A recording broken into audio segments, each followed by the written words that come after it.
Stress हा एक ठराविक कालावधीसाठी आपल्या आयुष्यात असतो आणि त्याच्यावरती मात करण्याची क्षमता आपल्या प्रत्येकामध्ये निसर्गाने दिलेली आहे. ती नैसर्गिक क्षमता जशी इतरांमध्ये आहे तशी ती माझ्यामध्ये पण आहे आणि मी त्याला तोंड देऊ शकतो. त्या स्ट्रेसला तोंड देण्यासाठी जे जे काही करण्याची गरज आहे ते सगळं करण्याची क्षमता मध्ये आहे. माझा त्या क्षमतेवर पूर्ण विश्वास आहे. हा स्ट्रेस म्हणजे माझं पूर्ण आयुष्य नाहीये. ही एक टेम्पररी स्टेट आहे, ही एक तात्पुरती अवस्था आहे आणि याच्यावरती मात करून मी पुढे जाणार आहे.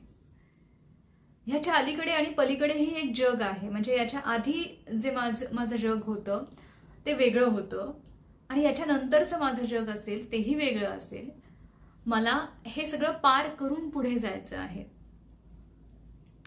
दुसरी गोष्ट अशी